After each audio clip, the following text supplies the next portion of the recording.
Today we're going to look at a middle-class smartphone, the ones that are in the $300 range. And this one right here is right in that sweet spot. It's the Sony Xperia M4 Aqua. Yes, that's right, I said Aqua, and that's why we have some water over here in a little fishbowl, because we're going to drop it in some water. Now that's the one thing about the Sony Xperia phones, is that they're all can be submerged in water. This one is IP68. The 6 means it's completely dust-proof. The 8 means it can be submerged in water for an extended period of time. This one does it. What's remarkable about this, and I'll just have to dry this off a little bit while I'm talking, is that unlike the other Xperia phones that have all these like flaps, these plastic flaps on the side, this one really doesn't. And look up, just take a look over here. Look at that, you got your headphone jack completely exposed. And I just put this in water. Over here you got your micro USB completely exposed. And I just put this in water. So I don't know how they did that. I don't know what's going on inside there, but this thing can handle being dropped in water. So you can definitely see Sony has matured in making waterproof phones. In terms of specs, quite a bit for a mid-range phone. You got a 64-bit octa-core Snapdragon 615 processor. Whew, that's a mouthful, which is a lot. And inside also 2 gigabytes of RAM, 8 gigabytes of internal storage.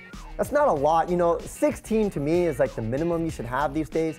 But again, it is in that mid-range point, and you do have a micro SD slot over here, so you can put expandable memory, and I definitely recommend you do that, especially if you got music and videos and stuff stored on your phone.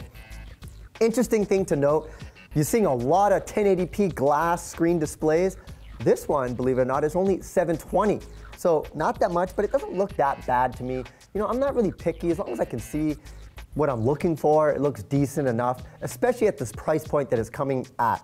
It is a 5-inch display, so it's kind of like where I like to have a phone. It fits nice in the hand. It's not too thick as well.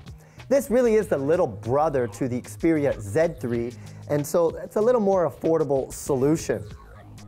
Other things to note, on the back, of course, you have a camera. It's a 13 megapixel camera on the back.